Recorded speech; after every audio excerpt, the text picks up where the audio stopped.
administrar um ministério. E Paulo diz, isso não pode virar crise, então orem pela família.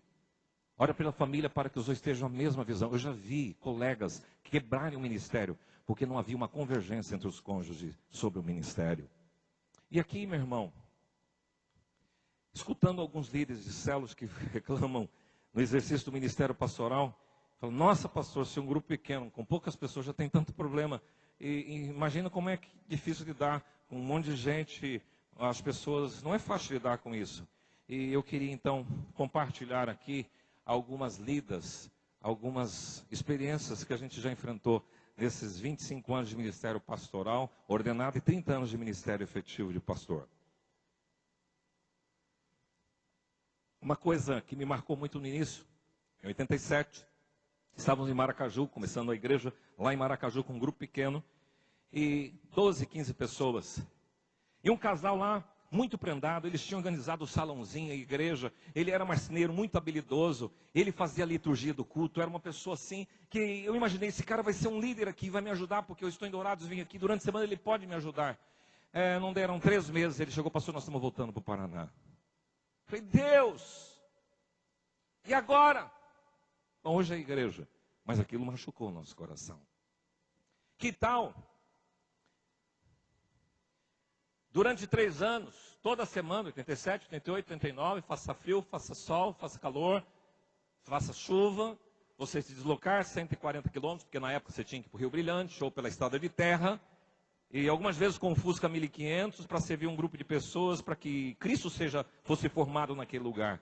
E no final desses 3 anos, a Neia com uma baita barriga do Gabriel, e a gente fazendo todo esse trânsito, até que em 90, a gente se estabelece efetivamente aqui em Dourados.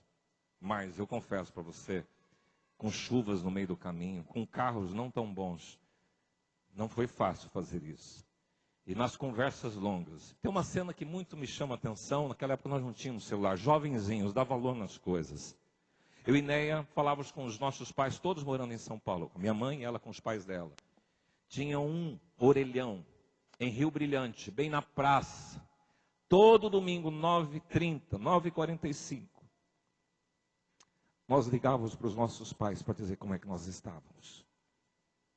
Sabe que eu não reclamo disso, mas seria mais fácil, mais cômodo, mais tranquilo a gente ficar acomodado na nossa casa. E que tal passar numa crise de vocação ministerial, quando você vê Deus te chamando, as coisas acontecendo e afunilando tudo para o ministério, mas isso repercutindo no envolvimento do cônjuge. Porque nas crises que o cônjuge vai enfrentar, fala, você foi chamado. E eu não casei com o pastor Edson, eu casei com o Edson.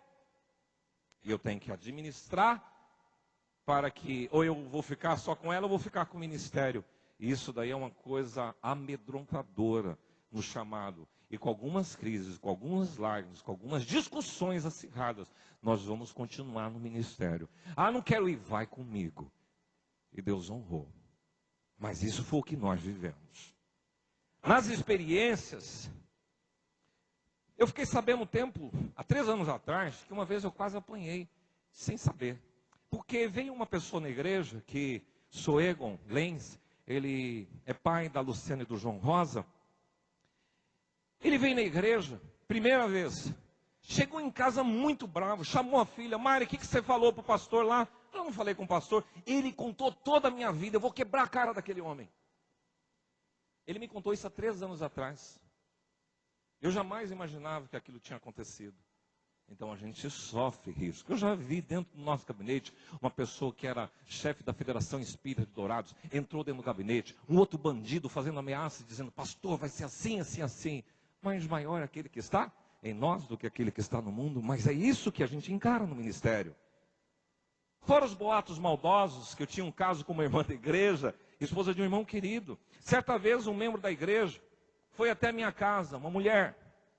Eu estava no meu escritório estudando e tínhamos um cachorro bidu. Quando bateram a porta, a Néia foi atender e eu fechei o cachorro dentro do meu escritório e a Néia foi conversar. E eu educadamente saí para conversar com a Néia, para ver quem era. E a Néia, pode ir para dentro, marido, fica lá dentro. Eu não entendi nada. Falei, bem, essa mulher veio aqui, ela veio pedir perdão para mim, porque ela está apaixonada por você. Ela nem me deixou sair lá fora.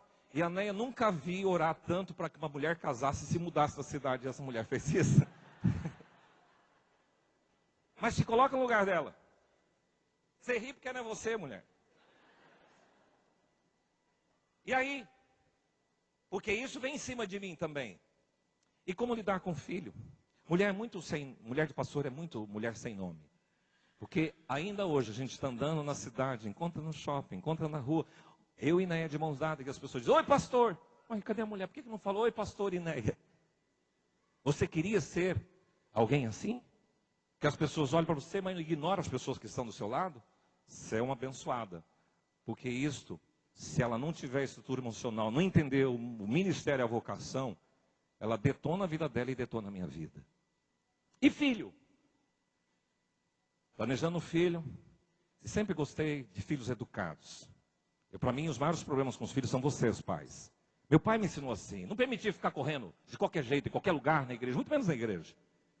E eu adotei esse princípio.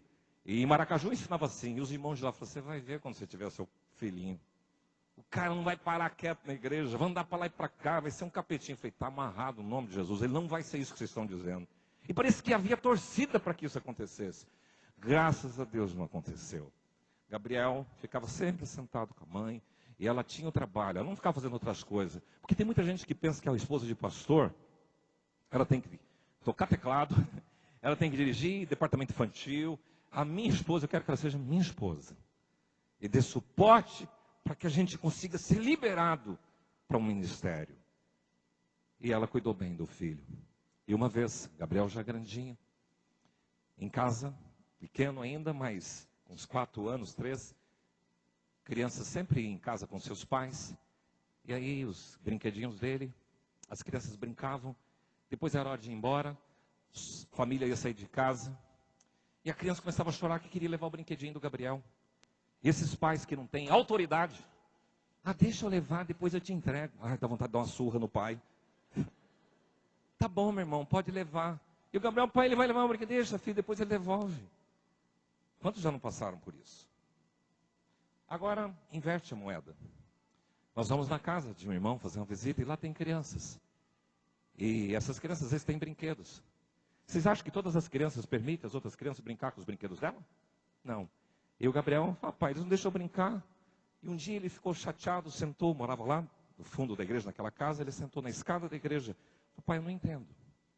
Porque os meus brinquedos eu tenho que emprestar para as crianças. O senhor me faz fazer isso. Agora eu vou na casa dos outros, eles não me emprestam. O que eu faço? Só ora, filho. E vamos abençoar, nós vamos aprender a viver nesse mundo cruel, que é difícil. Querido, uma época a gente está fazendo uma libertação espiritual com uma mulher que foi consagrada aos 3 meses de idade. Ela, o esposo, 2 presbíteros comigo. Entramos na casa, processo de libertação. Estava calmo, o espírito maligno estava calmo naquela mulher. Pensávamos até que ela já tinha sido liberta. Então na sala, eu, os 2 presbíteros, a mulher e o marido.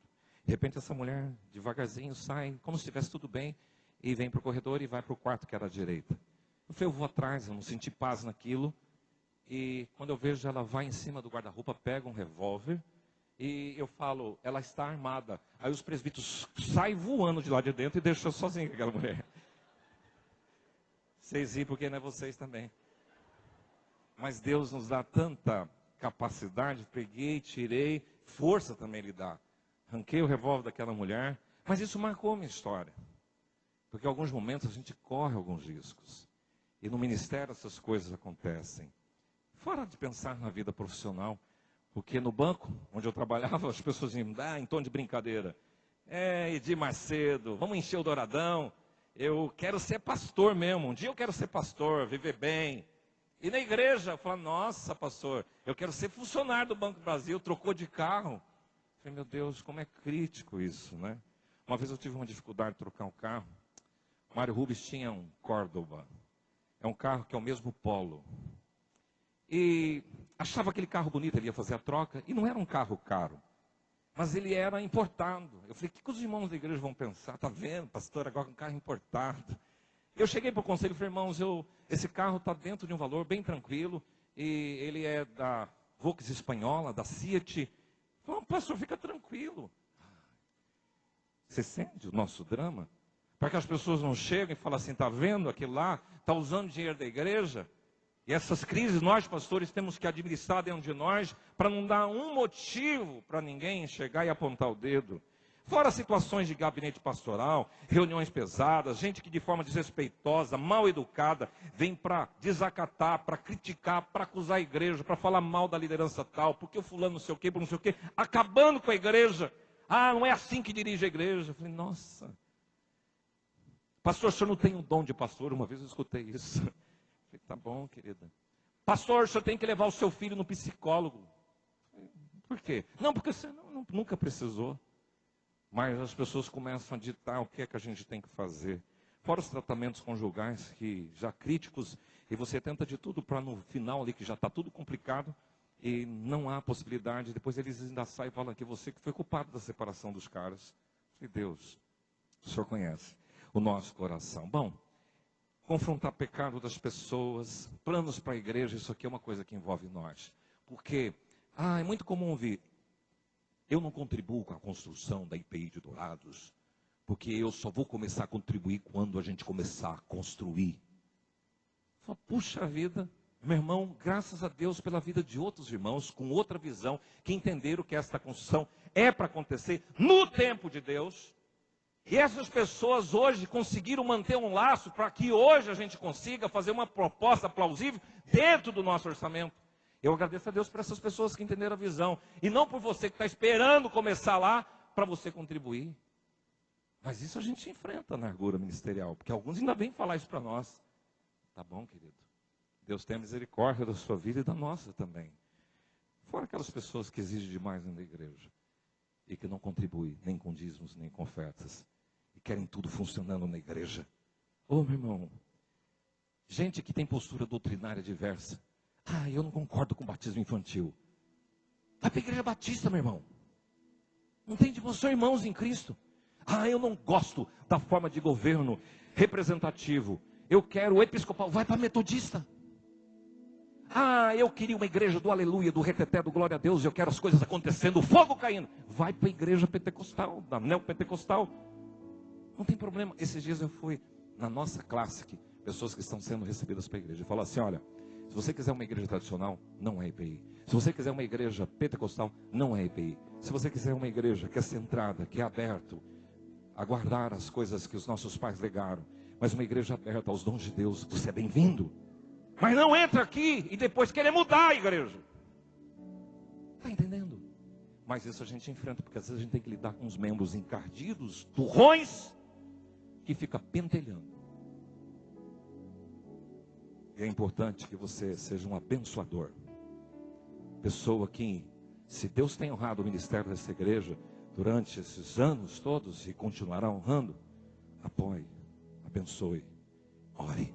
É o que Paulo está pedindo. E por última coisa, essa petição, ser um pedido para irmãos, essa petição que tem uma gama de objetivos, várias coisas que Paulo pede para orar,